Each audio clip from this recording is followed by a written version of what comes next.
Hello guys, today we are doing a video on the new mid-range phones that came out in the past 2 months plus the iPhone SE. So we are going to compare the specs of all these phones, and also I am going to talk about a con and a pro about these phones. So let's get started.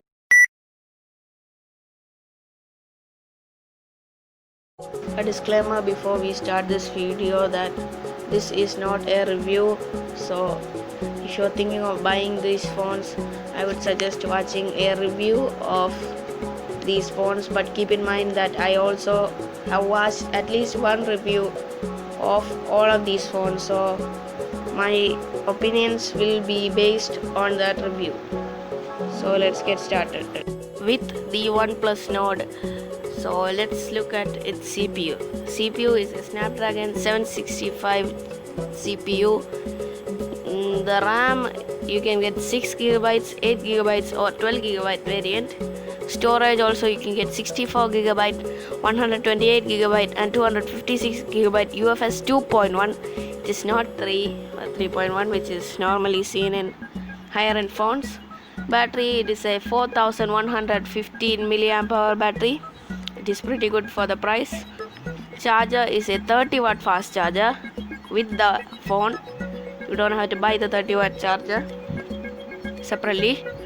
Display is a OLED 2400 by 1080. It's a 1080p OLED 90Hz display. Camera is a 48 megapixel main camera, 8 megapixel ultra wide camera, 2 megapixel macro and 5 megapixel depth sensor.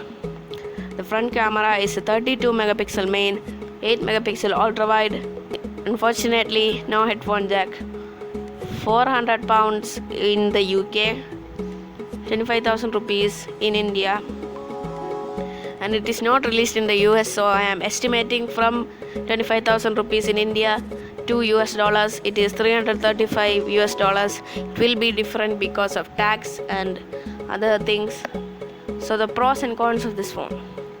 The pro that I've done is it has a very good screen, 1080p 90Hz display. That is the main thing. 90Hz is really good.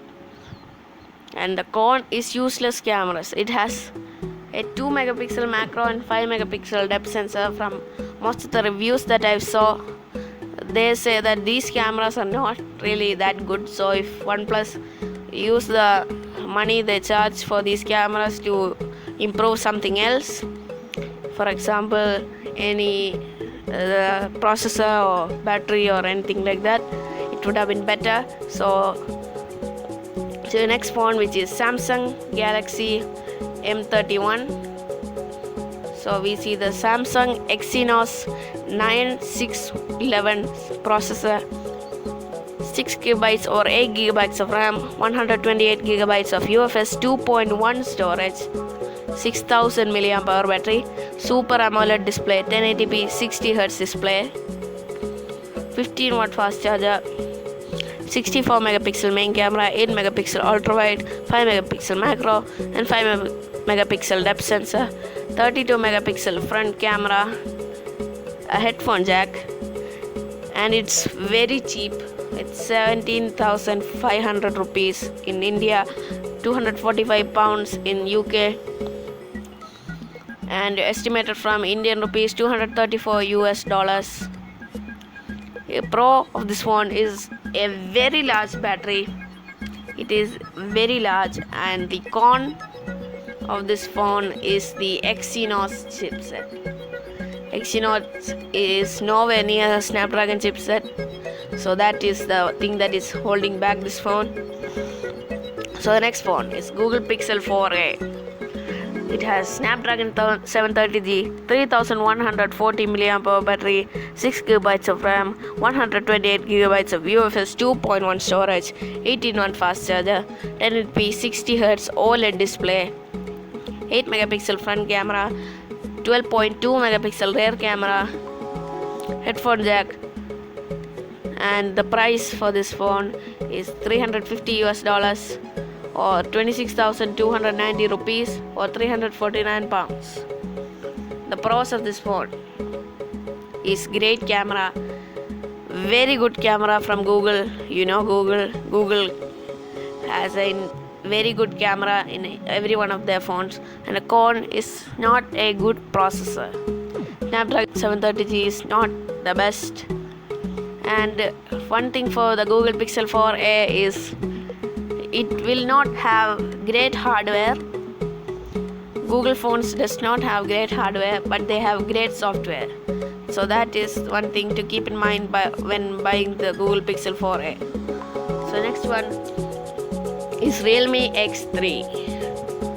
It is Realme's new phone, which has a Snapdragon 855 Plus chipset, 6GB or 8GB of RAM, 128GB of UFS 3.0 storage, 4200 mAh battery, 35-watt fast charger with 65-watt fast charging supported, LCD display, 1080p 120Hz display, 64 megapixel main camera, 8 megapixel ultra wide, 2 megapixel macro and 12 megapixel depth sensor, 16 megapixel front camera and 8 megapixel ultra wide camera on the front, and no headphone jack.